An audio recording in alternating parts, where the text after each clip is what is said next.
Բարև ձեզ։ Ստացվել է այնպես, որ իշխանության խաղաղության օրակարգը խաղաղության հաստատված լինելու մասին թեզերն ու պնդումները գալիս բախվում են ընդդիմության կասկածներին եւ մտահոգություններին։ Այս համատեքստում Հանրապետության երկրորդ նախագահ Ռոբերտ Քոչարյանի ասուլիսը քաղաքական հայտարարությունների շարք չէր միայն եւ ընդամենը այն փորձ էր վերաձևակերպել իշխանության հետ բանավեճի առանցքները գալիք համապետական ընտրություններից առաջ։ Խաղաղության օրակարգ, տարածաշրջանային նախագծեր, հզոր խաղացողների շահեր, օրակարգեր եւ մրցակցություն, Իրանի հետ սահման, Ռուսաստանի հետ հարաբերություններ եւ այս ֆոնին նաեւ ներքաղաքական պայքար, առաջիկա ընտրական գործընթացներ եւ եկեղեցու զգայուն հարց։ Այսօր ազատ մենք փորձելու ենք հասկանալ, թե քաղաքական ինչ ուղերձներ է հղում ընդդիմությունը այս պարագայում երկրորդ նախագահի դեմքով, ինչպես են դրանք բախվում իշխանության ընթացիկ օրակարգերի հետ եւ ամենակարևորը ինչ է սպասում Հայաստանին առաջիկա ամիսների ընթացքում։ Սա ազատ զրույցը Free News-ի եթերում, որտեղ համադրում են փաստերը, կարծիքները, գնահատականները եւ կանխատեսումները։ Զրուցակիցս հանուն Հանրապետության կուսակցության նախագահ Արման Բաբաջանյանն է։ Բարև ձեզ, պարոն Բաբաջանյան։ Բարև ձեզ։ Եվ այսպես խաղաղության օրակարգ եւ տարածաշրջանային նախագծեր, ինչ արձանագրումներ ընդհանրապես կարելի է անել եւ ինչ արձանագրումներ ունեք երկրորդ նախագահի ասուլիսից, այդ ասուլիսի ժամանակ հնչած այս թեմայով հնչած հայտարարություններից։ Նախ կրկին ու կրկին ինձ համար տարօրինակ է, որ նախորդ այսպես կոչված ասուլիսից հետո տեղի չունեցան իրավական գործողություններ, որոնք ոչ պակաս սպառնալիք էին իրենց մեջ պարունակում այդ հայտարարությունները, այդ ասուլիսում հնչած, քան ուրեմն նաև վերջին ասուլիսներ եւ մարդը սեփական հյուրանոցի ուրեմն դահլիճում ասուլիս տալու փոխարեն իմ համոզմամբ պիտի առնվազն իր բանտախցում փորձեր կապ հաստատել հանրության հետ եւ ոչ այդպիսի ուրեմն պատեհություն նրան պիտի ընձեռվեր առհասարակ։ Սա եւս կարծում եմ մեր բաց թողումն է, մեր հավաքական ձախողումն է, քանի դեռ մենք թույլ ենք տալիս, որպեսզի այդպիսի հայտարարություններով ուղղակի սպառնալիքի տակ դրվի մեր պետության անվտանգությունը, կայունությունը եւ ռազմավարական նաեւ ընթացքը դեպի խաղաղության հաստատում, կարծում եմ դա պիտի հստակ նաեւ ոչ միայն քաղաքական գնահատականների պիտի արժանանա, դա նաեւ իրավական պիտի հետևանք առաջացնի։ Իսկ իրականում ոչ թե հարցը խաղաղության օրակարգին է վերաբերում, այլ խաղաղության եւ պատերազմի դիլեմային եւ այն ինչ որ խոսվում էր իրականում դրա իմաստը որպես այլընտրանք խաղաղությանը պատերազմ ուրեմն պատերազմի օրակարգ առաջ բերելն է, որովհետեւ այն ինչ խոսվում է դրա հիմնական համատեքստը նոյեմբերի 9-ի հայտարարությանը վերադառնալն է, ավելին Ռուսաստանից բացի այստեղ նոր ուրեմն դերակատար ավելացնելն է Հայաստանի դեմ, Հայաստանի այդ կարևոր նախագծի դեմ, իդեմս Իրանի։ Մենք բոլորս շատ լավ հիշում ենք, թե անձնապես Քոչարյանը ինչպեսի դերակատարություն է ունեցել հենց Իրանի հետ Հայաստանի սահմանը վերացնելու։ Հիմա մտահոգություն է հայտնում Իրանի սահմանի հետ կապված։ Դե պիտի մարդու հետագիծը մի հատ տեսնենք։ Ու ես հերոյ եմ այն մտքից, որ մենք հիմա պիտի վերադառնանք եւ գնահատենք, թե օրինակ Մեղրիի տարբերակը, Մեղրին Լաչինի Միչանսկի հետ փոխանակելու այդ տարբերակին մեր ժողովուրդը ոնց վերաբերվեց եւ ինչպիսի դրամատիկ իրադարձություններ տեղի ունեցան Հայաստանում հոկտեմբեր 27 եւ այլն։ Իրանցիներն իրենք են զզվանքով հիշում Քոչարյանի մասին եւ խոսում այդ գործարքի շուրջ շատ կտրուկ հայտարարություններով, ոչ միայն այդ հայտարարության իդեպ եւ այդ ծրագրի, նաեւ օրինակ Իրանից գազատարի անցկացման այն ամբողջ շրջափուլի մասին, որտեղ Հայաստանը իրապես կարող էր դերակատարություն ստանալ իրանական գազ գազի անցկացմամբ այդ ժամանակ ես հիշում եմ 2004 թվականն էր Ուկրաինան նույնիսկ հույս ուներ ռուսական գազին այլընտրանքային գազ ստանալ Իրանից Հայաստանի տարածքով մենք միանգամից փակեցինք այդ հեռանկարը եւ Հայաստանին թույլ չտվեցինք որպեսզի տարածաշրջանային դերակատարություն կշիռ ձեռք բերի ու դա արվել է այս մարդու ձեռքով այսինքն իրանական գազ ստանալու եւ դրանով կշիռ ձեռք բերելու հնարավորության դուրն է փակվել խեղդվել եւ այսօր տենց շահագրգռված լինել տենց մեծ նախանձախնդրություն հանդես բերել շահերի մասին խոսել Իրանի սա ուղղակի ամոթալի է ել չեմ ասում որ Հայաստանի վրա ուղղակի սուտ մատնագիր բերելու sense ցցուն օրինակ է։ Եվ Իրանի սահման ինչպես են հատվում իրար հետ այդտեղ մենք որևէ վտանգ չեք տեսնում կամ հայտարարությունների մեջ որևէ իրատեսական բան չկա։ Սկզբանե ես ասեմ որ քննարկումներին, քանի որ բանակցություններին ահագին տեղյակ եմ եւ Հայաստանի համար չափազանց կարեւոր է եղել ամերիկացի գործընկերների հետ որևէ բան խոսելիս, որևէ բան պայմանավորվելիս մշտապես խոսվել է որ Իրանը մեզ համար չափազանց կարևոր հարևան է եւ պիտի ասեմ որ բանակցությունները հատկապես ինտենսիվացել են հունիսյան 12-օրյա պատերազմից հետո եւ հասկանում եք օգոստոսի 8-ին ձեռք բերված պայմանավորվածությունները հաջորդել են այդ իրադարձություններին մենք հասկանում ենք նաեւ որ այդ պատերազմը ունեցել է որոշակի ազդեցություն նաեւ հենց այդ հատվածում օգոստոսի 8-ին այդ պայմանավորվածությունները ձեռք բերելու, բայց ամերիկացիները ինչպես նախկինում, հատկապես անկախությունից հետո, ինչպես նաև հիմա, մշտապես ըմբռնումով են մոտեցել հայ-իրանական շատ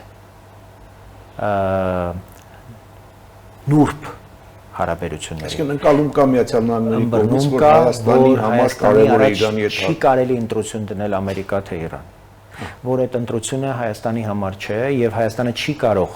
որևէ նախագիծ, այդ թվում տրիպը իրականություն դարձնել ի հաշիվ Իրանի հետ մեր ունեցած հարաբերությունները։ Այնպես որ այս կեղծ մտահոգություններ են, որևէ իշխանություն Հայաստանում չի կարող հաշվի չառնել Իրանի շահերը եւ բայց մենք նաեւ Իրանի կողմից ընկալում ենք ակնկալում, որովհետեւ ուղղաթիռում իր կյանքը ավարտած Աբդուլլահյան անունով արտգործնախարարը շատ կարևոր հայտարարություն էր անում։ Ասում էր, որ Հայաստանի անվտանգությունը Իրանի անվտանգությունն է։ Մենք հասել ենք այն կետին, որ տրիպը Հայաստանի համար էական անվտանգային արժեք եւ նշանակություն է ունենալու։ Եվ ես նաև իրանցի գործընկերների հետ հանդիպումների ժամանակ ասում եմ, որ Աբդուլլահյանը այսպիսի հայտարարություն է արել, հավատացնում եմ ձեզ, որ տրիպը ավելացնում է Հայաստանի անվտանգությունը եւ եթե դուք անկեղծ եք ձեր հայտարարությունների մեջ, ուրեմն վստահ եղեք, որ տրիպը ավելացնում է նաև ձեր անվտանգությունը։ Այսինքն այդտեղ որևէ սպառնալիք չի ստեղծվում։ Իսկ որևէ հիմք չունի այդ հայտարարությունը, որ տրիպը սպառնալիք է Հայաստանի համար։ Ընդհանրապես նոնսենս է, որովհետև բոլոր իմաստներով Հայաստանի ռեգիոնալ եւ գլոբալ արժեքն է էապես ավելացել եւ դրա ապացույցը նաեւ այն նշանակությունն է, որ Հայաստանը ստացել է Միացյալ Նահանգների համար, Հայաստանը հրավիրվում է Խաղաղության խորհրդի հիմնադիր երկրի նիստին։ Դրանից առաջ հրավիրվում է Եգիպտոս, որտեղ Գազայի վերաբերյալ կարևոր Այսինքն ինչ ենք խոսում։ Դրանից հետո խոսել, որ տրիպը եւ հայ-ամերիկյան ընդհանրապես պայմանավորվածությունները կարող են սպառնալիք ստեղծել Հայաստանի համար, ուղղակի անբարոյականություն է։ Իսկ Իրանի շուրջ զարգացումները ուր են տանում այս հակամարտությունը լսարումը Միացյալ Նահանգների հետ Իրանի նկատմամբ ուժ կիրառելու, այսպես մեղմ ասած, հեռանկար ինչքանով է հավանական։ Միացյալ Նահանգների նաև ներքին քաղաքական այս ամբողջ գործընթացներին եմ հետևում Իրանին առնչվող, տեսնում եմ, որ ճնշումը գործող վարչակարգի նկատմամբ ավելանում է Իրանի վերջին այսպես ցույցերի արդյունքում սոսկալի թվով, մոտ 30,000 սպանվածների այս փաստը չի կարող անհետևանք մնալ եւ չի բացառվում, որ հատվածական այսպես կետային հարվածներ կարող են լինել եւ դա չգիտենք թե ինչ տեսք կարող է հաղորդել նոր Իրանին։ Մենք տեսնում ենք, որ Թուրքիան փորձում է օրինակ գագաթնաժողով հրավիրել Միացյալ Նահանգներ Թուրքիա Իրան ձևաչափով։ Տեսնում ենք, որ Արախչին անմիջապես այցելում է Թուրքիա, Թուրքիայից շատ ինտենսիվ շփումներ կան, բայց հասկանում ենք, որ Միացյալ Նահանգները դրան զուգահեռ նաև իր ամբողջ ծովային ռազմական պոտենցիալը այնքան է մոտեցրել Իրանի սահմաններին, որ ցանկացած հարց կարող է լուծել Թեհրանի ցանկացած կենտրոնում։ Գիտեք, նախորդին նաև Եվրամիությունը ուրեմն հեղափոխականների պահապանների կորպուսը հրճակեց որպես ահաբեկչական, իսկ դա արդեն վերջն է, որտեղ դա իշխանության ամենակարևոր հատվածն է եւ դա չի կարող եւս հետևանք չունենալ։ Մերցն էլ երեք հայտարարեց, որ ժամեր օրեր են մնացել Իրանի ռեժիմին։ Իհարկե հերո եմ այն մտքից, որ դա ամբողջությամբ կարող է փոխվել, բայց հաստատապես փոփոխությունների է ենթարկվելու, բայց դա որևէ կերպ չպիտի ազդի պաշտոնական Երևանի քաղաքականության վրա։ Երևանը պիտի մաքսիմալ այսպես չեզոք կերպով հետևի այդ գործընթացներին, մենք պիտի տեսնենք ինչ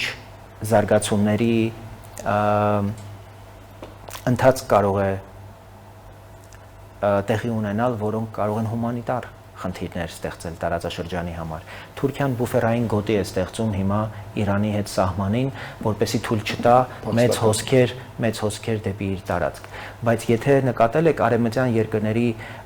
դեսպանների, դեսպանատների հայտարարությունները հիմնականում երկու ուղղություն են մատնանշում, որպեսզի Իրանից իրենց հայրենակիցները դուրս գան՝ Թուրքիա եւ Հայաստան։ Այսինքն, եթե Թուրքիա չեն կարողանալու գնալ, ստիպված դա Հայաստան են։ Ուրեմն մենք հավելյալ կարողությունների խնդիր ունենք եւ հիմա չափազանց կարեւոր է, որպեսզի մենք նաեւ մեր արևմտյան գործընկերների հետ այդ կարողությունները կարողանանք ապահովել, որպեսզի մեր սահմանային նաեւ ամբողջ կարողությունները կարողանան սպասարկել այն հնարավոր հոսքերին, օրինակ, որ կարող է տեղի ունենալ այո Իրանի հետ առաջիկա զարգացումներից հետո։ Սրանք չափազանց կարեւոր են։ Քոչարյանի հայտարարությունները մեծապես պայմանավորված են նաեւ երկու կարեւոր այցերով։ Առաջիկա ամսի 5-ին Ալեն Սիմոնյանը պիտի Ռուսաստան այցելի եւ Մատվիենկոյի հրավերով Ռուսաստանում շատ կարեւոր խոսակցություն կա։ Այսինքն ինքը նախ Ռուսաստանի հետ կապված հարցերը առաջարկում է, որպեսզի քննարկվեն հայ բարձրաստիճան պաշտոնյայի հետ եւ ինքը այդպիսի հրահրում է անում, այդպիսի հարց է։ Ռուսաստանի հետ հարաբերություններում ասում է զգայունություն կա այդտեղ եւ պիտի հաշվի առնել դա։ Այո, եւ դրանում ինքը գլխավոր նաեւ մեղավորն է, որովհետեւ կախվածության այնպիսի լծակներ եւ գործիքներ է տվել ինքը անձամբ Ռուսաստանին, որ այո, մենք որևէ որոշում կայացնելիս այսօր մեր մյուս պարտներների, մյուս գործընկերների հետ պիտի հաշվի առնենք, որ այդ գործիքներն ու լծակները այսօր ռուսների ձեռքին են, բայց դրա հետ չենք կարող հաշվի նստելով, օրինակ գործընկերների հետ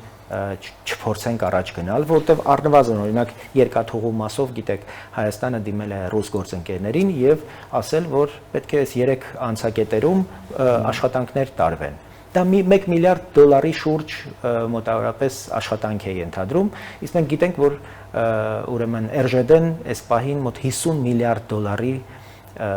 պակասորդ ունի։ Եվ հանել են իրենց Մոսկվայի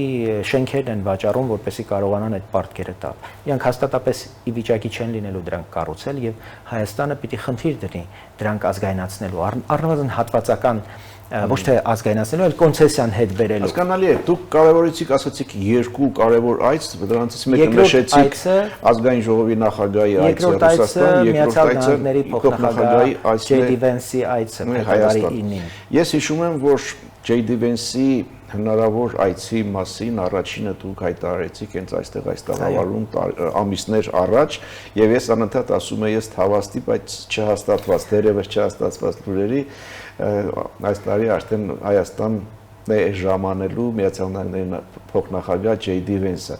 Հիմա արդեն մի քիչ ճշգրտում կա, այցը ոչ թե Հայաստան է, այլ տարածաշրջան, այս հանգամանքի վրա եմ ուշադրություն ուզում դարձնել։ Դավոսից առաջ այցը միայն Հայաստան էր։ Դավոսում փոխվեց ամեն ինչ, երբ Թրամփ եւ Ալիև հանդիպում տեղի ունեցավ, եւ Ալիևը կարողացավ հասնել նրան, որպեսզի տարածաշրջանային այց դառնա, եւ ես դրանում որևէ դրամատիկ հարց չեմ տեսնում։ Շատ լավ է, որ Ադրբեջան էլ է այցելում, Ինչ օրակարգով է այցելելու այս մասին փոքր տարածից հետո։ Օգոստոսի 8-ի համաձայնության ընդհանուր տրամաբանության մեջ լինի այս այցը։ Շարունակենք փոքր տարածից հետո կվերադառնանք վարքյաններ անց։ Հիշեցնեմ, սա Ազատ զրույցներ Free News-ի եթերում, ես զրուցում եմ Հանուն Հանրապետության կուսակցության նախագահ Արման Բաբաջանյանի հետ, պարոն Բաբաջանյան, մենք հասանք Միացյալ Նահանգների փոխնախագահ Ջեյ Դի Վենսի առաջիկա այցին տարածաշրջան Հայաստան եւ Ադրբեջան օրակարգի մասին։ Վստահ եմ, ներկուս վստահություն ունեմ, որ մանրամասների տիրապետում եք։ Այո, եւ գիտեմ, որ մինչեւ Դավոսը ահռելի լոբիստական աշխատանքներ եւ ջանքեր են գործադրվել, որպեսզի այցը առհասարակ տեղի չունենա։ Ջեյ Դի Վենսը չգա Հայաստան։ Հետո Ադրբեջանից ահռելի ջանքեր են գործադրվել, թուրքական լոբինգը, հրեական լոբինգը, ամեն ինչ արել են, որպեսզի ընդհանրապես խափանվի։ Եթե կհիշեք, դրանից առաջ փորձ էր արվում Թրամփի որդուն բերել Հայաստան։ Այդ ժամանակ ոչ միայն ադրբեջանցիները, նաև հայկական լոբիստական շրջանակները ամեն ինչ անում էին, որպեսզի այդ այցը տեղի չունենա։ Ասեմ, որ այս պահին Հայդատը եւ Ամերիկայի հայկական համագումարը ոչ պակաս պայքար են տանում, որպեսզի այցը խափանվի եւ օրակարգը հնարավորինս աղճատվի, այդտեղ ինչ ասես Հայաստանի մասին գրում են, որպեսզի միայն ուրեմն այցի նշանակությունը եւ կարեւորությունը նսեմացնեն։ Այսինքն Հայաստանի պատմությունից Միացյալ Նահանգներից այդպիսի բան չի եղել։ Ամենաբարձր պաշտոնյան եղել է պետքարտուղարը, Հայաստան այցելած վերջին պետքարտուղարը եղել է Հիլարի Քլինտոնը, որի հետ եւս հանդիպման հնարավորություն եմ ունեցել եւ ինձ հետաքրքրվում էր, թե ռուս սահմանապահները դեռ Հայաստանում են, ասում են, մինչեւ դրանց չհանեք Հայաստանից, ձեր խնդիրները չեն լուծվի։ Լավ, հիմա բայց գալով այցը ինչու է կարեւոր։ Եվ ինչու է Քոչարյանը հիմա ասուլիս տալիս, եւ ինչու է այս այցով նաեւ փորձում հրահրել թե իրանական կողմի քաղաքականության վերաբերմունքի փոփոխություն եւ թե հրահրել Ռուսաստանից այսպես տրամադրություններ, թե որտեղ տրիպի վերաբերյալ մենք Ռուսաստանից շատ չափավոր հայտարարություններ ենք լսել, նաեւ շատ կտրուկ հայտարարություններ եւ մենք ավելի շատ փորձել ենք հենվել հենց այդ չափավոր հայտարարությունների վրա, որոնք եկել են կառավարությունից, Միշուստինի շրջանակներից, նույնիսկ Օվերչուկից, արտգործնախարարությունից ավելի կտրուկ հայտարարություններ են եղել, բայց մենք փորձել ենք բալանսավորել այդ հարաբերությունները եւ այդ հայտարարությունները։ Մենք հասկանում ենք, որ Վենսի այցը մի քանի նշանային ուրեմն ուղղությունների է առնչվելու, հայ-թուրքական սահման։ Գիտեք, Ախուրիկի հատվածից ռուսներին մենք դուրս ենք դրել։ Այնտեղ միայն հայկական դրոշ է այս պահին։ Գիտեք, որ սահմանային անցակետերը ամբողջությամբ պատրաստ են։ Եվ այս պահին կարծես ոչինչ չի խանգարում, որպեսզի երրորդ երկրների քաղաքացիների համար սահմանը բացվի։ Իսկ ինձ հետաքրքիր չի ում համար է բացվում այդ սահմանը։ Կարևորը այդ սահմանը բացելն է։ Եվ այս պահին նույնիսկ դիվանագիտական հարաբերությունների մասին էլ չենք խոսում Թուրքիայի հետ։ Կարևորը թուրքական ճանապարհներին հասանելիություն ստանալն է, հայկական ապրանքների համար հասանելի այլ շուկաներին ուրեմն հասանելիություն ստանալն է, որպեսզի մենք կախված չմնանք միայն Լարսից։ Մենք պիտի արաբական աշխարհին եւ մենք պիտի եվրոպական շուկային։ Ահա։ Երկրորդ ամենակարևոր պայմանավորվածությունը, որի մասին խոսել է Թրամփը նաեւ իր գրառման մեջ, խաղաղ միջուկային համաձայնագիրն է, ըստ էության ոչ թե մեկ մի քանի ատոմային էլեկտրակայանների մասին կարող է խոսք լինել, փոքր եւ միջին հզորության, որոնք կարող են մեր բոլոր, այսպես, կարիքները բավարարել։ Այստեղ շատ էական է, որ մենք տեսնենք, թե ինչ ենք անում հարավում։ Հարավում մենք պղինձ կորզելու համար մեզ ահռելի ուրեմն էլեկտրաէներգիա կուտակելու, գեներացնելու կարիք կա։ Նման մի անհրաժեշտություն ունենք նաեւ կիսահաղորդիչների այն ծավալների, ռեգիոնալ ծավալների համար, որը այս պահին Գագարինի հատվածում է, գիտեք, սկսել կառուցվել։ Հրազդանը դառնում է ռեգիոնալ մեծ կիսահաղորդիչների, ուրեմն կլաստեր, այդպես ասենք։ Եվ դրա շուրջ այս երկու ուղղություններով, ատոմային միջուկային ուրեմն նախագիծ եւ կիսահաղորդիչներ։ Միացյալ Նահանգները կարողացել են Հայաստանի անվտանգության համար անհրաժեշտ հետախուզական աշխատանք կատարել, ինչը կարող է ապահովել Հայաստանի անվտանգությունը։ Հասկանում են, որ սպառազինության մրցավազքը մեզ համար ճանապարհ չի։ Մենք չենք կարող այնքան զենք եւ օրինակ բանակային հզորություններ ստեղծել, որ ոչ միայն Ադրբեջանի, այլև օրինակ Թուրքիայի հետ մրցի։ Իսկ Ադրբեջանը եւ Թուրքիան վաղուց արդեն միավորել են իրենց պաշտպանական կարողությունները։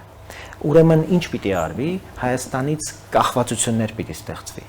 ռեգիոնալ կախվածություն։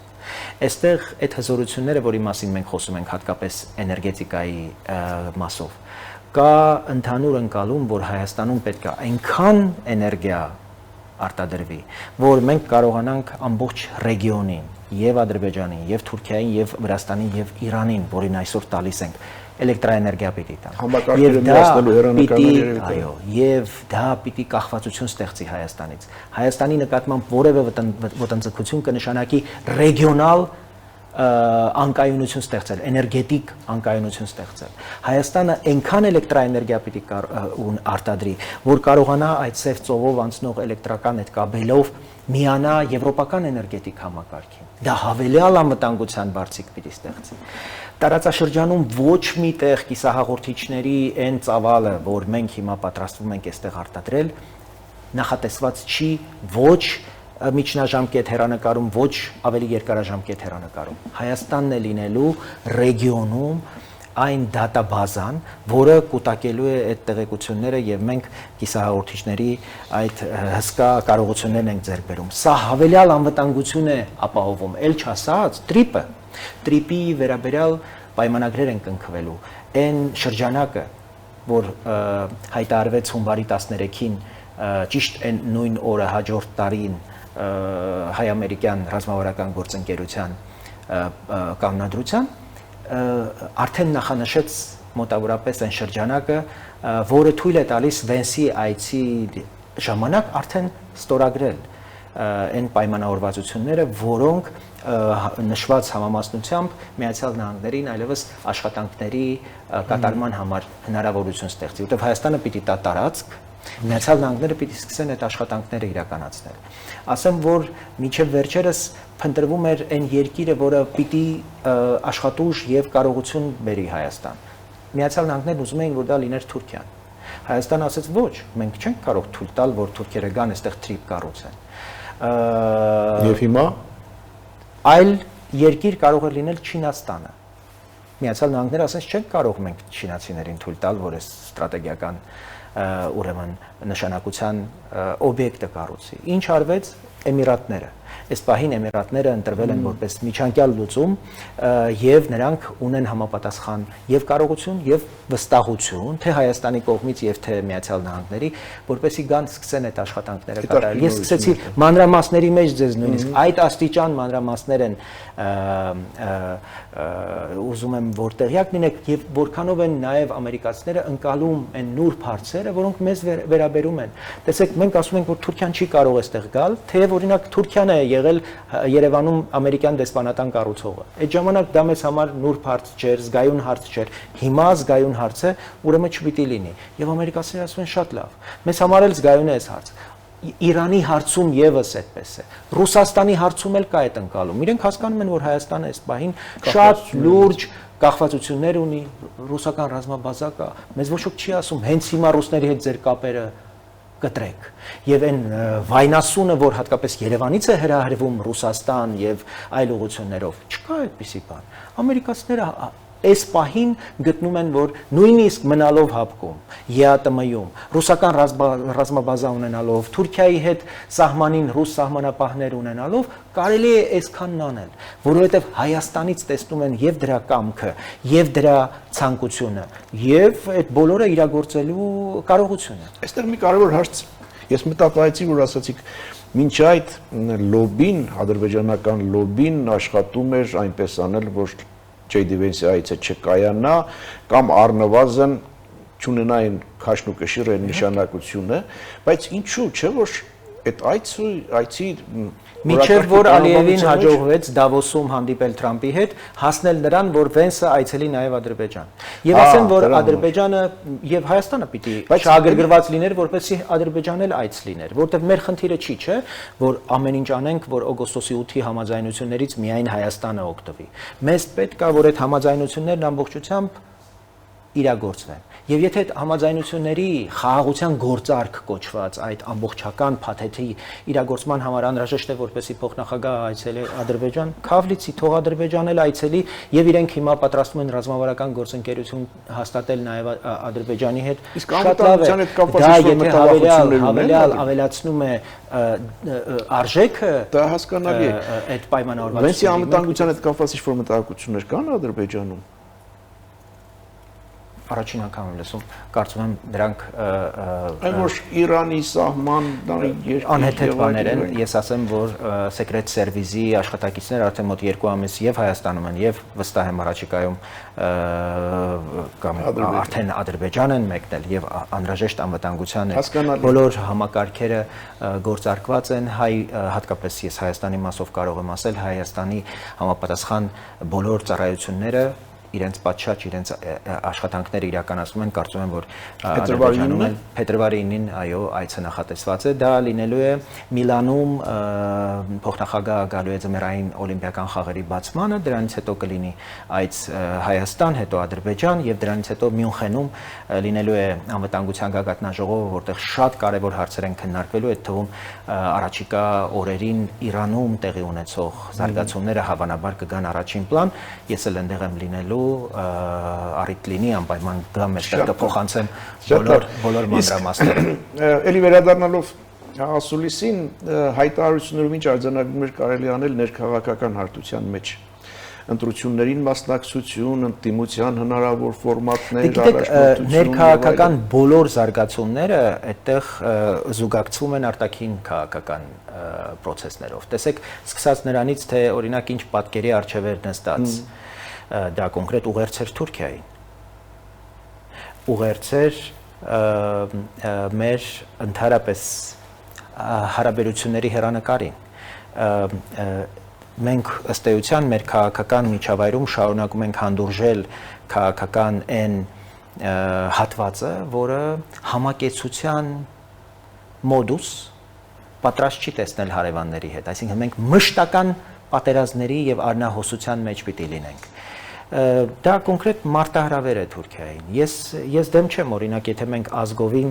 գնանք սահմանին կանգնենք եւ թուրքերին ասենք, որ դուք թուրք եք, բայց հասկանանք դրանից մեր ուժը կավելանա, թե թուրքերի ուժը կպակասի։ Եթե մենք չենք կարողանալու այս բացված պատուհանից անհրաժեշտ ուժ եւ կարողություն եւ համապատասխան մարտունակություն եւ պաշտպանունակություն ձեռք բերել եւ շարունակելու ենք առնահոսել, որն է հեռանկարը եւ այդ այլընտրանքը, որ մեզ տրվում է հավերժ պատերազմների այլընտրանքը եւ տրիպում չինացիներին եւ ռուսներին այդպես ակտիվ դերակատար դարձնելու այս մոլուցքը, մենք այդ բոլորը տեսել ենք։ Հայաստանում չկա որևէ ոլորտ, որտեղ ռուսները կան եւ դա չի օգտագործվել որպես քաղաքական մահակ մեր գլխին։ Հիմա հավելյալ մի հատ պրոյեկտ, որը զերծ է լինելու ռուսներից, փորձում եք այդտեղ ռուսներին մասնակից դարձնել, որպեսզի այդ լծակը վերստին տակ ռուսների ձեռքը եւ Հայաստանը շունչ քաշելու ազատություն չունենա։ Էս է եղել։ Շնորհակալ եմ զրույցի համար, հետևենք։ Մենք չհասցրեցինք նաև եկեղեցուց խոսել։ Եկեղեցու խոսել։ Մեկ հարցով անդրադառնանք ամեն դեպքում, ինչ է կատարում եկեղեցու շուրջ, ինչի մասին են զարգացումները, նախ որ պաշտոնաթող է արվում Արդեն գործող եպիսկոպոս։ Եպիսկոպոսը, հետո դատարանի վճռով վերականգնվել, դրա փոխարեն ոչ թե վերականգնում, այլ կարգալույց հռչակել, սա ուր է տանում հանգուցալուծում, ինչպես եք տեսնում, ինչև ընտրություններից հետո։ Ես կարծում եմ, որ ամեն ինչ կրկին նախընտրական տրամաբանության մեջ է, եկեղեցին փորձում է իր ունեցած վստահության պաշարը հասարակության մոտ կապիտալիզացնել եւ հնարավորինս օգտագործել քաղաքական իր նախընտրած քաղաքական ուժի եւ քաղաքական հատվածի համար դժվար է պատկերացնում, որ մենք շատ արագ փոփոխությունների ականատես կլինենք, բայց այդ փոփոխությունները անխուսափելի են։ Ինձ համար պարզ է, թե ինչու եկեղեցին որոշեց եպիսկոպոսատ ժողովը Հայաստանից դուրս անցկացնել։ Շատ մտահոգված եմ, որ դա հատկապես Ավստրիայում է տեղի ունենալու, որտեղ Ավստրիան համարվում է ընդհանրապես եւ քրեական աշխարհի համար չափազանց նախընտրելի տարածք իրենց ռազմորկաները լուծելու եւ նաեւ գործակալական ցանցերի համար են դրանք համարվում շատ նպաստավոր երկիր ու ընդհանրապես մենք ոչ թեմ ունենք, ոչ մի փոքր համեստ եկեղեցի ունենք Վիեննայում եւ անակնկալ էր ընդհանրապես Ավստրիայում որևէ բան իրականացնելու այս որոշումը։ Գիտեմ, որ Եզրած Սրբազանը Ռուսաստանի այդ քրեական իր ամբողջ ունեցած առնչություններն ու կապերը այս կամ այն կերպ փորձում է այսպես կենտրոնացնել Ավստրիայում եւ չի բացառվում, որ հոգեվորականների վրա քրեականների կողմից ճնշում բանեցվի եւ որոշումները հոգուտ ուրեմն երկու եղբայրների Վեհափար Հայրապետի եւ Եզրած Սրբազանի իրագործվեն, ինչը չափազանց վտանգավոր է։ Մենք հասկանում ենք, որ ռուսները միշտ այսպես հենվել են նաեւ քրեական տարրի վրա, քրեական շրջանակների վրա եւ իրենք հիմա եկեղեցին փորձում են ներքաշել այդ բոլոր իրողությունների վրա, այս մասով չափազանց մտահոգված եմ։ Տեսել եմ, որ եպիսկոպոսները բարենորոգման կողմնակից դեմ են, որպեսզի հարցը քննարկվի Ավստրիայում։ Այո, այդ գործընթացը կարծում եմ դեռ շարունակություն կունենա եւ պետք է հասնել նրան, որպեսզի եպիսկոպոսատ ժողով անպայման տեղի ունենա եւ այն տեղի ունենա Մայրաթորում, որտեղ փախչելով Մայրաթորից հարցը չի փակվի։ Հակառակը կարծում եմ հարցը հենց պիտի բերվի Մայրաթոր եւ որքան էլ դժվար լինի, որքան էլ ցավոտ լինի, հարցերը պիտի լուծվեն Մայրաթորում։ Շնորհակալ եմ զրույցի համար։ Ես եմ շատ շնորհակալ ձեզ։ Հետևենք իրադարձությունների զարգացումներին։ Այս փուլում կարելի ասել, որ խաղաղության գործընթացը մտել է գործնական փուլ Միացյալ Նահանգների ակտիվ եւ գործուն մասնակցությամբ եւ Հայաստանը հանդես է գալիս մի երկիր, որ կայացնում է իր սուվերեն որոշումները եւ որոշում կայացնելու իրավունքը չի արտապատվիրակում կամ վերապահում երրորդ գործի։ Սա իհարկե հեշտ ճանապարհ չէ, սա դժվար ճանապարհ է, հատկապես այն պարագայում, երբ որ հայտնվում ենք հզոր խաղացողների, շահերի, օրակարգերի բախման կետում, բայց այլ ճանապարհ չկա, սա է, որ պարզացնում է երկրի սուբյեկտայնության աստիճանը եւ այսպես է, որ կայանում է երկրի ինքնիշխանությունը։ Սա Ազատ զրույցներ Free News-ի եթերում, ես զրուցում էի հանուն Հանրապետության կուսակցության նախագահ Արման Բաբաջանյանի հետ, լավ մնացեք, կհանդիպենք։